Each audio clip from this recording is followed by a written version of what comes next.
begins in 3, 2, 1.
전국의 시청자 여러분, 그리고 해외 동포 여러분, 안녕하셨습니까? 지금부터 선한 목자 텔레비전 방송을 시작하겠습니다.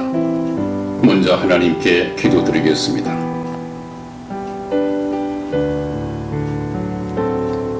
우리를 사랑하시는 자비로우신 하나님 아버지,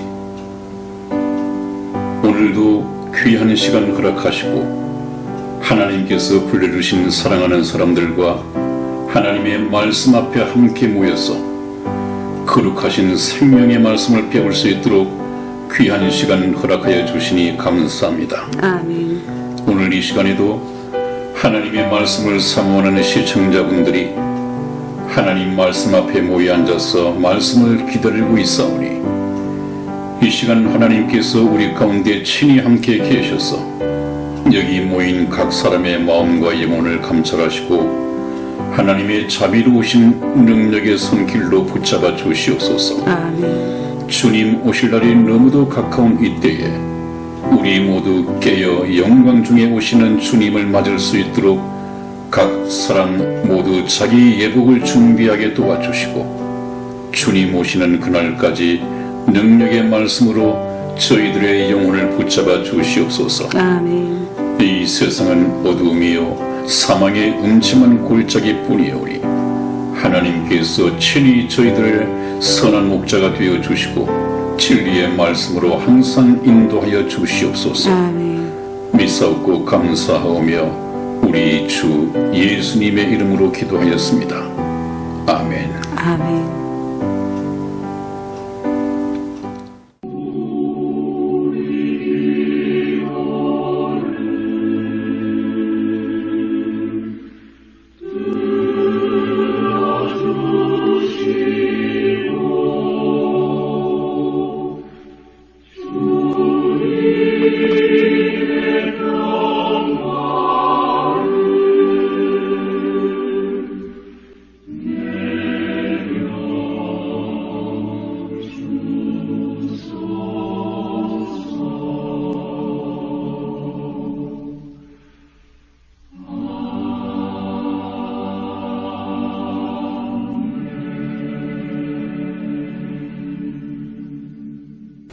네, 여러분, 지난번 시간에 우리가 집 나왔던 탕자가 이제 거의 죽을 지경이 되어서 마침 생각해낸 것이 자기에게는 부자인 아버지가 계신데 내가 왜 여기서 굶주려서 죽어야 하는가 하는 이 문제를 놓고 기억해낸 것이, 그래, 아버지에게는 살림이 풍족한 품꾼들이 얼마나 많은고, 남들도 그러한데 나는 그래도 죄를 지었긴 했지만 아버지의 자식인데 집으로 돌아가되 이제는 아들로서 받아주지는 못하겠지만 남들도 품꾼으로 쓰는데 나 또한 품꾼의 하나로 보소서 하리라 하고 돌아가기를 결심했다고 그랬습니다.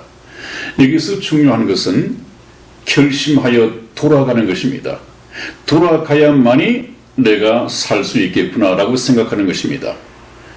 저와 여러분들도 우리 선한 목자 텔레비전의 이 말씀을 들으시면서 나 또한 영원한 생명을 받아야겠고 영원한 생명을 받아 누리기 위해서는 하나님 아버지께로 돌아갈 수밖에 없구나. 그것이 유일한 길이구나 하는 그 가치를 우리가 깨달아야 합니다. 그래야만이 돌아가게 되겠죠. 돌아가야 할 마음이 일어나게 되겠죠. 그러기 위해서 이 집 나온 탕자는 자기가 돌아갈 곳이 있다는 것을 생각해냈습니다. 기억했습니다. 그러나 이 세상을 살아가는 사람들에게는 하나님이 계신지 안 계신지 또는 하나님 나라가 있는지 없는지 그 하나님 나라와 나와 무슨 관계가 있는지 이것을 모르기 때문에 우리가 하나님에 대해서 관심을 갖지 않는다. 또 하나님께 돌아가는 문제에 대해서 거의 관심을 갖지 않는 가운데에서 세상 즐거움과 세상 쾌락에만 빠져 있다가 또 세상의 정욕만 찾아 구하다가 결국은 주어진 일생에 7, 80년 수명을 다해버린다. 예수님을 찾지 못한 가운데에서 그래서 비참한 영원한 운명을 맞이할 수밖에 없다고 말씀을 드려왔습니다. 그래서 우리는 오늘 이 말씀을 통해서 비록 불효를 저지르고 집을 나왔지만은 마지막 바로 죽음 직전에서 복음을 깨닫고 자기 아버지께로 돌아가는 이 탕자에게서 우리가 배워야 할 것은 그래 우리도 하나님이 계신 영원한 생명이 있는 하나님 나라에 돌아가야 하겠다 하는 것을 배운다면 굉장한 유익이 될 것입니다. 앞으로 회개하여 구원 얻는 일에 큰 도움이 될 것입니다. 자, 그러면 이 아들이 돌아가기로 결정을 했습니다. 그러나 먼저 하나님께서는 저기 탕자의 아버지처럼 아들이 돌아오기만을 하루를 천년같이 천년을 하루같이 기다리고 계셨다 하는 이런 말씀이 있습니다.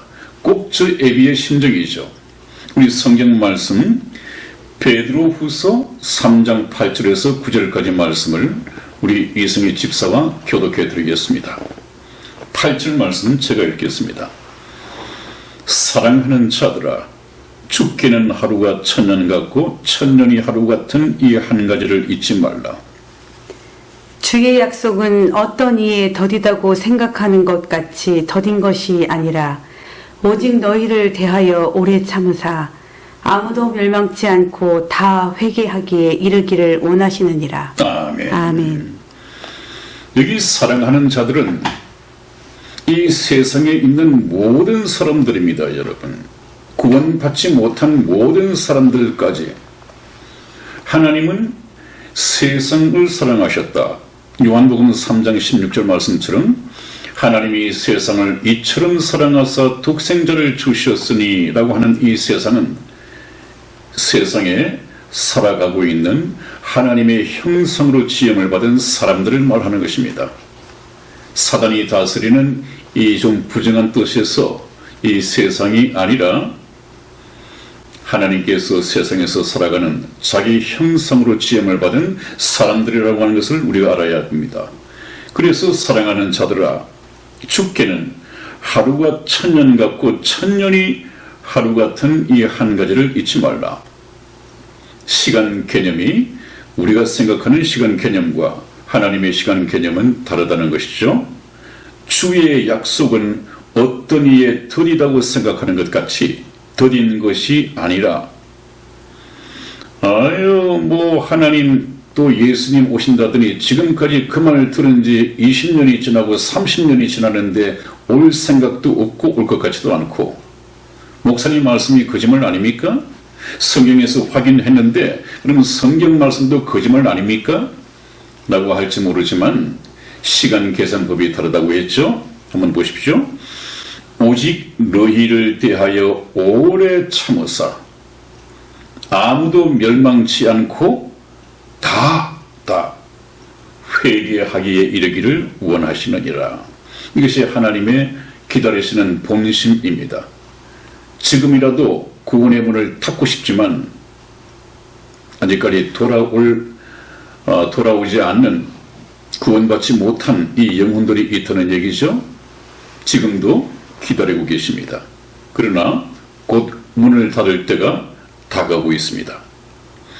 한 사람도 이제 돌아올 사람이 없다고 하나님이 내려다 보시고 판단할 때 하나님께서는 눈물을 머금고 이 문을 닫으실 것입니다.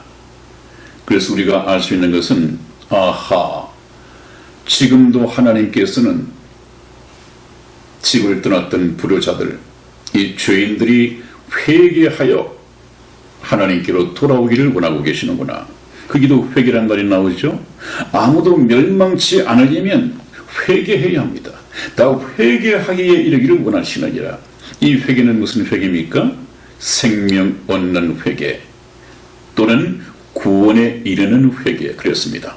그래서 다 회개하기에 이르기를 원하시느니라 그랬습니다. 우리는 이 돌아온 탕자의 애비에게서 바로 하나님을 오버랩시켜서 볼 수 있습니다. 그래서 이제 이 아들이 잘하는 것은 생각만 한 것이 아니라 내가 죽게 되었구나, 아버지께 가면 살 수 있을 텐데, 이렇게 생각만 한 것이 아니라 바로 행동으로 옮깁니다. 행동으로 옮겨서 실제 아버지가 계신 곳으로 돌아갑니다. 이것이 중요한 것이죠. 이것이 회개의 열매입니다. 열매. 회개해야지, 돌아가야지 생각만으로 머무는 것이 아니라 실제 행동에서 아버지께로 갑니다. 그래야만이 회개에 합당한 열매가 맺히는 것이죠. 한번 보겠습니다. 누가복음 15장 20절 말씀을 찾아서 우리 이승희 집사 읽어드리겠습니다. 이에 일어나서 아버지께로 돌아가니라. 아직도 상거가 먼데 아버지가 저를 보고 측은히 여겨 달려가 목을 안고 입을 맞추니. 아멘. 그렇습니다, 여러분. 이 아들은 정말 면목 없이 그냥 아버지가 데리고 쓰시는 품꾼, 이 모성 중에 한 사람으로 그냥 밥만 먹여 주십시오, 이렇게 해서 집으로 돌아갔는데 아버지의 생각은 아들 생각과 전혀 달랐습니다. 한번 보십시오. 이 아들이 이에 일어나서 아버지께로 돌아가니라 회개하는 것입니다. 아직도 상거가 먼데, 아버지와 아들과의 거리가 아직도 먼데 아버지가 저를 보고, 아버지가 먼저 저를 보고 그 얘기입니다. 측은히 불쌍히 여겨 달려가 목을 안고 입을 맞추니. 여러분, 아버지가 집 나간 아들 몇 년 만에 돌아가는지 모르겠지만은 그 재산을 다 허비한 후에 약속도 없이 집으로 돌아왔는데 저 아버지는 어떻게 아들이 돌아오는 것을 보고 먼저 뛰쳐나왔을까요? 어떻게 그것이 가능하겠습니까? 저 아버지는 아들이 집을 나갈 때부터 이 녀석이 뭔가 잘못 생각하고 세상이 얼마나 험한지 모르고 아버지를 떠나서 나갔지만 틀림없이 돌아올 것이다 하는 것을 알았습니다. 저 아버지는 집을 나간 그날부터 대문을 열어놓고 바람 소리만 나도 아들이 오는 소리가 아닌가, 항상 귀가 거기에 열려 있었습니다. 그래서 오늘 혹시 올려나 멀리 이렇게 내다보고 있는데 자기 아들이 거의 죽을 상으로 거지가 다 돼서 초라한 차림으로 아버지께 돌아왔습니다. 그 아버지는 얼마나 반가웠던지 아버지가 뛰쳐나와서 달려가서 목을 안고 입을 맞췄다고 되어 있습니다. 저 아버지가 누구의 모습이라고요? 저와 여러분들이 돌아오기를 하루가 천년같이 천년이 하루같이 기다리시는 바로 하나님의 심정입니다. 여러분, 하나님이라고 하는 것은 개념이 아닙니다. 그냥 저 삼신 할머니처럼 무슨 우상이라든지 이런 신이 아닙니다. 하나님은 인격이십니다. 우리의 아버지십니다. 그래서 저 하나님을 인격적으로 만나야만이 성경 말씀이 다 풀어집니다. 구원론도 그렇습니다. 구원도 어떤 구원에 관한 성경 말씀을 교리적으로 풀어서 이렇다 저렇다 이렇게 하다가는 종잡을 수가 없습니다.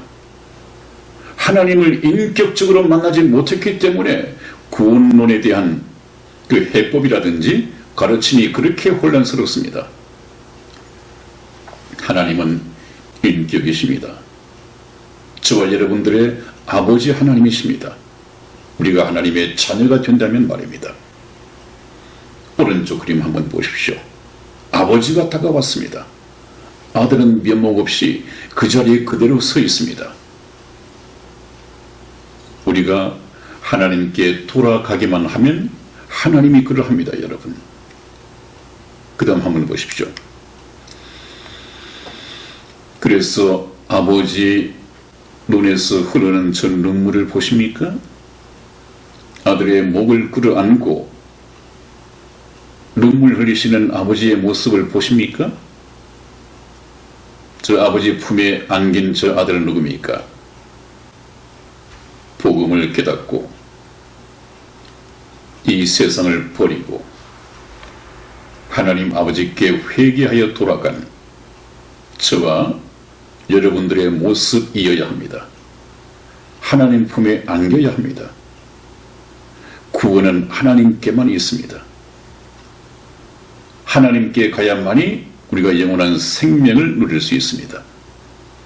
그런데 저 하나님 품에 안긴 아들이 다시 하나님 품을 떠난다고요?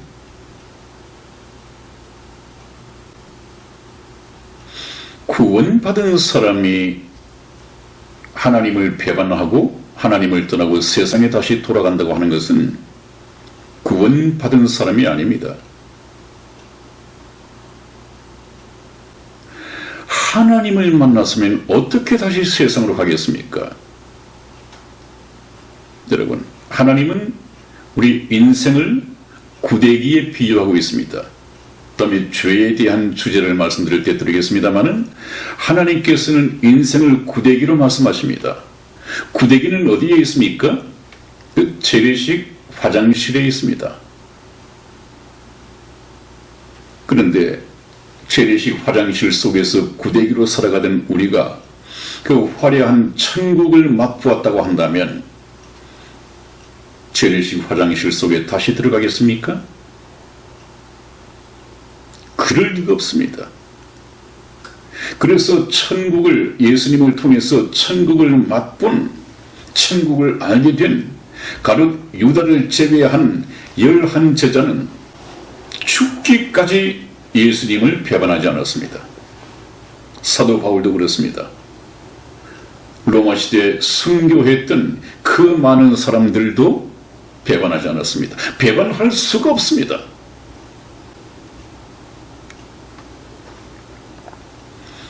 그래서 우리가 구원에 관한 것은 확실하게 짚고 넘어가야 합니다. 구원은 하나님께 있습니다. 하나님 갖고 계신 그 구원을 이 세상에 저희 집에 좀 택배로 보내주십시오. 이건 말이 맞지가 않습니다. 하나님, 제가 지금 세상 즐기고 세상 살기에 바쁜데요, 그 구원 티켓 택배로 저희 집에 좀 보내주십시오. 이럴 수 없습니다. 저 탕자처럼 세상에 있는 것을 손을 놓고 아버지께로 가야 합니다. 그러면 세상을 포기하라는 얘기입니까? 그건 아닙니다. 앞으로 얘기를 계속 들으십시오, 여러분. 하나님이 목적이 되어야 한다는 것입니다. 그래서 지금 이 돌아온 탕자는 구원에 이르는 회개가 이루어졌습니다. 그 아버지 품에 안기는 순간 이미 구원에 이르는 회개가 합당하게 열매를 맺었습니다. 이제부터는 아버지와 함께 살아갈 것입니다. 죽게 되었었는데, 이에 죽여 죽게 되었었는데 다시 생명도 얻게 되었습니다. 죽지 않아도 됩니다. 아버지가 부자인데 얼마나 그 생활이 풍요해지겠습니까? 그 다음 한번 보겠습니다. 아들의 죄를 기억지도 않으시는 아버지, 그 아들의 생각과 아버지의 생각은 너무도 큰 차이가 있었습니다. 정말 하나님 말씀하시는 것처럼 내 생각은 너희 생각과 다르고 내 길은 너희 길과 달라서 하늘이 땅보다 높음같이 내 생각은 너희 생각보다도 높고 내 길은 너희 길보다 높다. 그렇게 말씀하신 적이 있습니다. 하나님 아버지의 생각은 우리 생각과 다릅니다. 그렇기 때문에 성경 말씀을 통해서 하나님을 알아가야죠. 그래서 우리가 이사야서 44장 22절 말씀을 찾아서 읽어보겠습니다. 이승희 집사 읽어드리겠습니다. 내가 내 허물을 빽빽한 구름에 사라짐같이 내 죄를 안개에 사라짐같이 도말하였으니 너는 내게로 돌아오라. 내가 너를 구속하였음이니라. 아멘. 아멘. 그렇습니다. 여러분, 이미 구약성경 이사야서에 내가, 하나님인 내가 너희 인생들의 허물을 빽빽한, 너희들의 허물과 죄가 빽빽한 구름같이 있었는데 이 구름에 사라짐같이 내 죄가 하나님 보시기에 안개같이 자욱했는데 이 안개의 사라짐같이 도말하였으니, 이 도말하였다고 하는 것은 더러운 것을 좀 페인트로 덧입혀서 깨끗하게 흠과 점이 보이지 않게 아예 페인트 칠을 했다는 것입니다. 좀 더 실감나는 것은 여러분들 곧 겨울이 다가오고 있습니다. 이 세상에 쓰레기도 많죠. 참 이 세상이 온통 더럽게 되어 있을 때 자고 일어나 보니까 하얀 눈이 밤새 내려 있습니다. 그 더러웠던 것이 흰 눈 때문에 전부 덮였습니다. 위에서 보면 모든 것이 다 깨끗한 눈으로만 보입니다. 쓰레기는 전부 다 감춰져 버렸습니다. 바로 이것이 도말한 것입니다. 저와 여러분들의 이 죄와 허물, 지옥 가고도 남을 이 엄청난 죄와 허물들, 흰 눈같이 깨끗하게 도말한 것은, 페인트 칠한 것은 예수 그리스도의 보혈로서만 가능합니다. 우리가 예수 그리스도를 믿으면 하나님께서는 예수 그리스도의 피로서 깨끗하게 씻김을 받은, 목욕을 한, 지옥 갈 죄라고는 찾아볼 수 없는, 심판받을 죄라고는 찾아볼 수 없는 그런 깨끗한 의인으로 하나님께서 보십니다. 그것이 바로 예수 그리스도의 공로죠. 우리는 그것을 믿어야 됩니다. 그것을 믿음의 의라고 합니다. 믿음의 의, 좀 조력신학적인 얘기는 다음에 다시 구원론을 얘기할 때 말씀을 드리도록 하겠습니다. 그래서 뭐라고 했습니까? 내 죄를 안개의 사라짐 같이 도말하였으니 너는 내게로 돌아오라. 하나님 편에서는 죄를 도말했습니다. 죄를 씻었습니다. 구원의 길을 열었습니다. 예수 그리스도를 십자가에 잡아 죽였습니다. 이제 너는 믿고 돌아오기만 하라. 구약성경 이사야서에 하나님께서는 돌아오라는 광고를 실으셨습니다. 여러분, 어떤 가정에서 사랑하는 아들이 집을 뛰쳐나갔습니다. 아버지에게 죄를 범하고 그 죄 때문에 혼이 날까봐 먼저 겁이 나서 도망을 나갔습니다. 가출을 해버렸습니다. 그래서 겨우 고생하면서 사는 중에 어떤 신문이 배달부에 왔는데 그 신문 보니까 잃어진 아들을 찾습니다. 거기서 아들아, 내가 지은 죄 아버지는 다 용서했고 그 책임을 묻지 않을 테니까 제발 집으로 돌아만 와달라. 그 신문을 보고 이 아들이 돌아갈 것이냐 돌아가지 않을 것이냐 하는 것은 본인의 선택입니다. 하나님 아버지께서는 구약 성경 이사야서를 통해서 그렇게 광고를 내셨습니다. 내 죄를 다 도말했고 내 죄를 기억지도 않으니까 제발 너는 내게로 돌아오라. 내가 너를 구속하였습니다. 이것이 바로 하나님 아버지의 심정이고 이런 심정으로 하나님은 기다리십니다. 저 아들은 돌아가서 아버지, 제가 하늘과 아버지께 죄를 얻었습니다. 용서해 주십시오. 이제 저는 아버지의 아들이라 칭함을 받을 자격도 없습니다. 남들도 품꾼으로 쓰는데 제발 품꾼의 하나로 봐주십시오. 이렇게 해서 무릎을 꿇고 아버지께 용서를 구하지만 그 아버지는 이미 그 아들의 죄를 기억지도 않으셨습니다. 너 이놈, 너 일로 와봐. 너 갖고 간 재산 그 어디다 다 허비했어? 다 어디다 허비하고 이렇게 거지가 되어서 왔어? 그리고도 용서를 받을 줄 아느냐? 이렇게 말하지 않았습니다. 아들의 죄를 기억지도 않으셨습니다. 지금 하나님이 그렇습니다, 여러분. 이것이 바로 복음입니다. 왜 못 들어갑니까? 성경 말씀 이어서 한번 교독해 드리겠습니다. 누가복음 15장 22절에서 24절까지 말씀을 우리 이승희 집사가 교독해 드리겠습니다. 22절 제가 읽겠습니다. 아버지는 종들에게 이르되 제일 좋은 옷을 내어다 입히고 손에 가락지를 끼우고 발에 신을 신기라. 그리고 살찐 송아지를 끌어다가 잡으라. 우리가 먹고 즐기자. 이 내 아들은 죽었다가 다시 살아났으며 내가 잃었다가 다시 얻었노라 하니 저희가 즐거워하더라. 아멘. 아멘. 한번 보십시오, 여러분. 아들은 참 죽을 상으로 돌아갔지만 아버지는 아들이 오자마자 죄 고백 받지 않았습니다. 그냥 아버지가 종들에게 명령하기를 제일 좋은 옷을 내어다 입히고, 그것은 바로 아들 신분을 가리키는 구원의 옷이죠.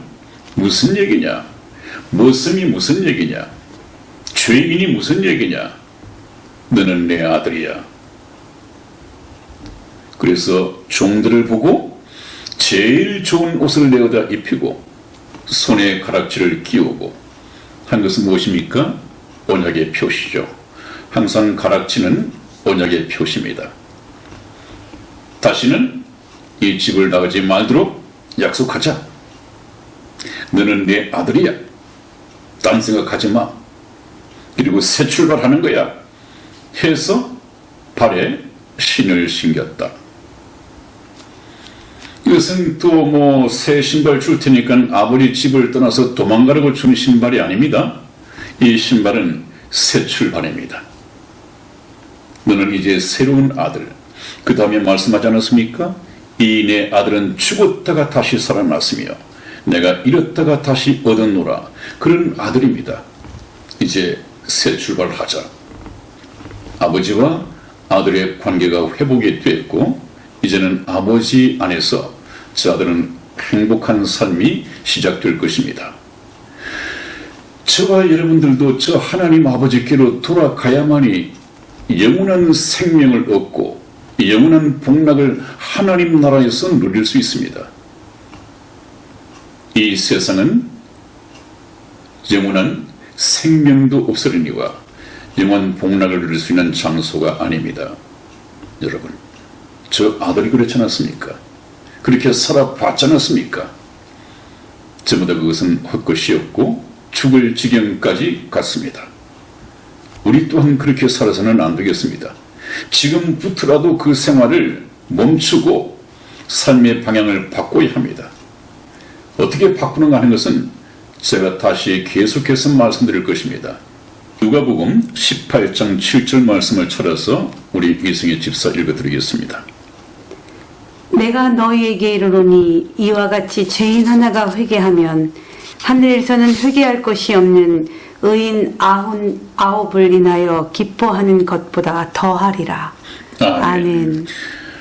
하나님께서의 심정, 우리 죄인에 대한 심정에 대한 말씀이죠. 내가 너희에게 이르노니 이와 같이 죄인 하나가 회개하면, 죄인 하나가 예수 그리스도를 믿고 복음을 깨닫고 결심하여 하나님께로 돌아오면 그것이 회개입니다. 회개하면 하늘에서는 회개할 것이 없는 의인 99을 인하여 기뻐하는 것보다 더하리라. 아직까지 하나님께 돌아가지 않은 분들이 이 방송을 듣고 계십니까? 이번에 말씀을 듣고 하나님께로 돌아가십시다. 한 사람의 죄인이 회개하여 하나님께 돌아오면 하나님의 기쁨은 그렇게 큽니다. 하나님께서 얼마나 반겨주시겠습니까?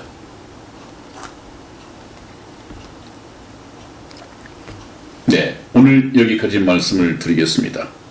그리고 마침 지난번에 질문을 해오신 두 분이 계신데 그 질문에 대한 답변을 드려야 할 때가 됐습니다. 두 분이 질문을 해 오셨죠. 그런데 지난번 시간에 약속을 드렸는데 좀 분량이 많아서 오늘 시간을 좀 냈습니다. 오늘도 충분한 답변은 되지 못하겠지만은 우선은 방향은 잡을 수 있지 않을까 그렇게 생각을 합니다. 우리 영광님 질문부터 답변을 해드리겠습니다. 우리 영광님께서 보내오신 질문은 요즘 제가 교회에서 예배를 드리지만 늘 사랑과 긍정만 얘기하시는 담임 목사님 때문에 다른 교회를 찾아서 주일 예배를 드리고 있습니다. 여러분, 여기 사랑이라고 하는 것은 어떤 사랑을 말씀하시는지 모르겠습니다만은 야간 사랑은 아가페적인 사랑이죠. 하나님의 사랑. 사랑에는 필로 사랑, 그 다음에 아가페적인 사랑이 있고 에로스 사랑이 있습니다만은 성경에서 하시는 말씀은 하나님의 사랑, 아가페적인 사랑입니다. 조건 없는 사랑이죠. 계산하지 않는 사랑이죠. 희생적인 사랑을 말하는 것입니다. 그거라면 맞는 것입니다. 그러나 문제가 되는 것은 바로 긍정의 효과라고 하는 것이 얼마 전부터 이 교회를 강타하고 즉의 신들린 뜻이 그냥 도입하는 교회가 많이 있습니다. 즉 긍정의 효과라고 하는 것은 굉장히 기독교의 믿음과는 배치되는 것이죠. 어떻게 기독교의 긍정의 효과라고 하는 것이 들어오는지 모르겠습니다. 즉 긍정이라고 하는 것은 하나의 하면 된다는 신념과 비슷한 말이라고요. 하면 된다. I can do it. 신념하고 믿음하고는 다릅니다, 여러분. 믿음이라고 하는 것은 내가 할 수 없기 때문에 힘이 되시고 또 능력이 되시는 하나님을 의지하는 것을 믿음이라고 하는 것이죠. 그래서 그분을 믿고 따르는 이 순종을 믿음이라고 하죠. 그러나 나는 할 수 있다. 나에게는 무한한 잠재적인 능력이 있다. 그러므로 내 생각하는 것에 따라서 운명이 달라질 수 있다. 굉장히 위험한 것입니다. 저것을 지금 말하는 사람은 빌 게이츠죠. 빌 게이츠는 참 경영에 성공한 사람인데 저분은 기업 경영을 위해서는 저렇게 얘기할 수 있습니다. 그건 가능할 수 있습니다. 그러나 기독교의 믿음이라고 하는 것은 전혀 다른 문제죠. 근데 믿음과 이 신념 이것을 구별하지 못한다고 한다면 위험한 것이죠. 신념은 인본주의적인 것입니다. 믿음은 신본주의적인 것입니다. 이거 우리 영광님 참 잘 구분하셨습니다. 이것은 안 됩니다. 지금 삶을 변화시키는 긍정의 효과 해서 제가 인터넷에서 가져온 것입니다. 오늘은 나에게 큰 행운이 있을 것이다. 나는 뭐든지 할 수 있다. 이것이 바로 긍정의 효과를 이루는 주 개념이라고 그래요. 안 됩니다, 이것은. 세상 사람으로서는 가능할지 모르지만, 기업 경영을 위해서는 가능할지 모르지만, 이 교회 경영을 위해서는 맞지가 않습니다. 한번 보십시오. 이것이 교회에 침투해 가지고 아주 홍수를 이루고 있다니까요.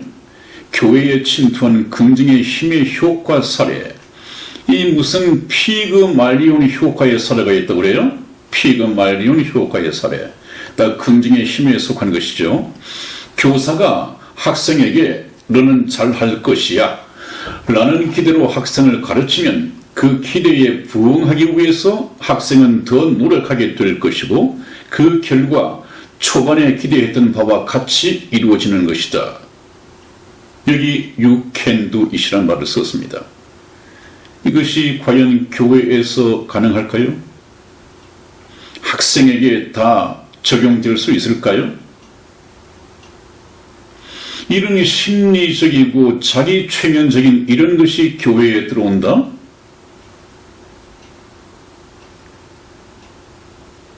참 위험한 이 경영 하나의 이론이 교회에 들어와서 목회 이론이 되고 있다. 교회 경영이 되고 있다고 하는 것은 믿음과 이 긍정을 구별하지 못하는 이 목사의 생각 때문입니다. 그 다음에 또 하나가 있습니다. 플라시보 효과의 사례라고 하는데 이 병을 이기는 플라시보 효과라고 그래요. 이것은 어떤 의사가 환자에게 가짜 약을 주면서 이것을 먹으면 반드시 나을 것이다 하는 기대감을 심어주면 가짜 약을 먹고도 효과를 본다는 것입니다. 이런 것이 어떻게 기독교에 가능합니까? 이것은 심리적인 요법입니다. 속이는 것입니다. 여기에서 봐서는 안 되겠죠. 이런 교회가 참 많이 있습니다. 제가 알기에도. 이거 안 되죠. 믿음과 신념도 구별 못하는 교회가 무슨 교회겠습니까? 그런데 남편은 교회를 왜 옮기느냐? 다 똑같다, 적응하기 힘들다 등등 이유로 혼자서도 현재 교회에 남아있겠다고 합니다. 상당히 슬픈 표정이에요. 남편과 따로 교회를 다녀도 될지, 남편의 뜻을 따라 그냥 머물러야 될지 조언을 부탁드립니다. 이런 질문입니다.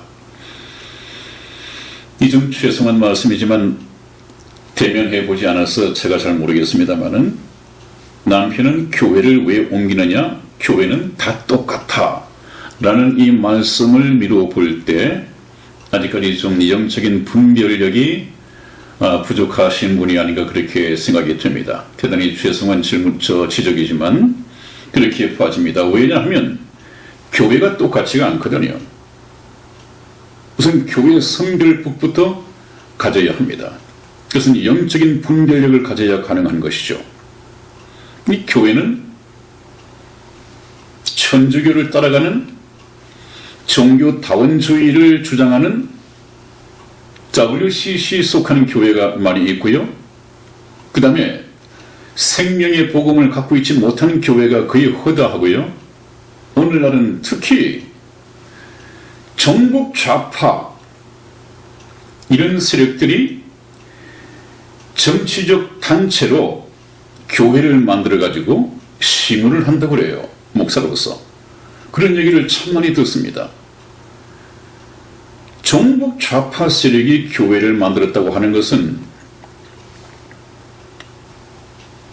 우리 종교도 사상적으로, 이념적으로 공산주의, 사회주의로 교육시키겠다는, 무장시키겠다는 그런 나쁜 의도에서 교회를 만든 것이죠. 십자가를 붙인 것이죠. 그런 교회에 무슨 하나님의 뜻이 전달되겠습니까? 어떻게 생명의 복음이 있겠습니까? 이 남편분 다른 교회에 옮긴다면 적응이 힘들 것 같다. 그것은 좀 소극적인 이유 같기도 하고요. 정말 적극적으로 하나님의 나라와 그의 의를 구하는 이 구도자적인 이 생각을 가지고 하나님께 매달려야 됩니다. 구해야 합니다. 찾아야 합니다. 두드려야 합니다. 좀 적극적인 생각이 있어야 할 것 같고요. 혼자서도 교회에 남아있겠다고 합니다. 남편과 따로 교회를 다녀도 될지, 물론 이런 경우에 원칙적으로 말씀을 드리면 따로 다니셔야 합니다. 그렇다면 남편의 뜻을 따라 그냥 머물러야 될지 조언을 부탁드립니다 했는데, 남편의 뜻을 따르는 것은, 아내가 남편에게 순종하라는 것은, 자녀가 부모에게 순종하라는 것은 주의 뜻 안에습니다. 주 안에서 순종하라고 그랬습니다. 예를 들면 남편이 당신 교회에 나가지 마, 나 예수 믿는 거 싫어? 남편이 그렇게 아내에게 말을 한다면 교회를 다니는 아내가 그 말에 순종해서 교회를 다녀야 하느냐 말아야 하느냐? 다녀야죠. 주 안에서 순종하라고 했습니다. 그래서 이 영광님께서 남편과 뜻이 다르다면 우선 좀 지혜롭게 남편분과 우리 영광님께서 차라리 우선 가정예배를 드리십시오. 그렇다고 해서 저는 이 무교회주의자가 아닙니다. 그러나 지금 다니고 계신 그 교회는 하나님의 생명의 말씀이 없는 것이고, 하나님의 생명의 말씀이 없다고 하는 것은 하나님께서 세우셨거나 하나님께서 임재하셔서 함께 하시는 교회가 아니란 말이죠. 그냥 교회 건물, 모이는 군중들, 단체들, 여기에 불과한 것이죠. 사도행전을 보면 사도 바울이 그렇게 증거했습니다. 우주와 그 가운데 있는 만물을 지으신 신께서는 천지의 주제시니 사람이 손으로 지은 전에 그 교회당 건물 성전에 계시지 아니하시고 그랬습니다. 그러나 요한복음에서는 너희가 두세 사람이 모인 그곳에 나도 함께 있으리라 그렇게 말씀하셨습니다. 하나님은 어디에 계시느냐? 예배당 건물에 계신 것이 아니라 하나님의 말씀으로, 하나님의 말씀이 살아서 역사하는 곳에, 하나님의 말씀과 함께하는 그곳에 하나님이 함께 계십니다. 지금 현재 하나님은 말씀으로 계십니다.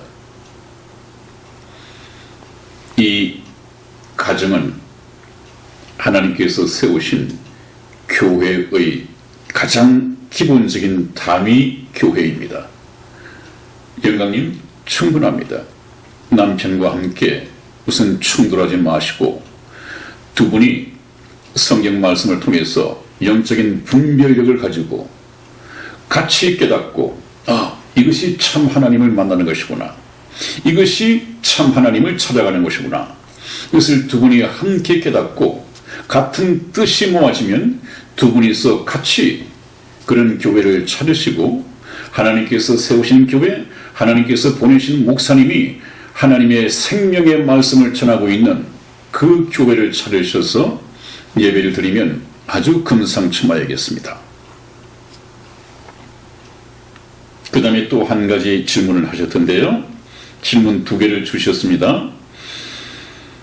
목사님 알고 싶은 것이 있습니다. 그랬습니다. 요즘 성경 말씀을 그대로 전하는 교회를 찾기가 쉽지 않습니다. 이것이 참 문제죠, 영광님. 밤에 대도시에, 특히 서울이나 부산, 대구 대도시에 밤에 불이 꺼지면 십자가가 홍수를 이룹니다.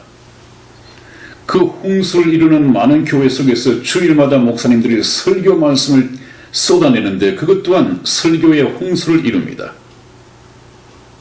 그럼에도 불구하고 홍수는 어떻습니까? 사방에 물이 넘쳐 흐르는데도 그 홍수 속에서도 마실 수 있는 식수를 구한다고 하는 것은 어렵습니다. 오늘날 교회가 그렇습니다. 교회 예배당도 많고 홍수를 이루고 목사님들의 설교 말씀도 홍수를 이루고 그럼에도 불구하고 천국 할 수 있는 생명의 말씀을 전하는 곳이 없습니다. 그러니까 영광님께서도 그런 교회를 찾기가 힘들다고 그랬죠. 그래서 여쭈보고 싶은 것이 있어요. 제가 교회를 나가지 않고 매주 인터넷으로 목사님 말씀을 듣고 성경을 읽으며 기도와 가정 예배를 드려도 될까요? 혹 괜찮다고 하시면 그렇습니다. 제가 권하고 싶은 것이 이것입니다. 다른 훌륭한 목사님도 말씀 좋겠지만은 우선 남편분 신앙을 우선 먼 곳에서 측정해 봤을 때 영적인 분별력이 덜하신 것 같으니까 성령으로 좀 거듭나셔야 할 이 과제를 안고 있습니다. 제가 지금 방송 드리는 이 방향은 우선 죄인들을 회개하여 거듭나게 하는 것입니다. 거듭나면 하나님께서 성령을 주신단 말이죠. 성령을 받으면 저희들에게 영적인 분별력을 주십니다. 영적인 분별력을 얻어야만이 참것과 거짓을 구분해낼 수가 있습니다. 그렇게 해야만이 두 분이 같은 뜻 안에서 온전한 믿음의 가정을 이루고 하나님으로부터 진정으로 축복받은 가정이 될 것입니다. 또 그렇게 되기를 제가 기도드리겠습니다. 네, 이렇게 해서 벌써 시간이 초과되어 버렸네요. 그 다음에 다시 한 번이 또 미루셔야 되는데 죄송합니다만 다음 시간에 HJK 분이시던가요? 네, 그분의 이 질문에 대해서는 다음번에 말씀을 드리도록 하겠습니다. 양해 말씀을 구하고 오늘은 여기에서 말씀을 끝맺도록 하겠습니다. 여러분 대단히 감사합니다. 다음 시간에 뵙겠습니다.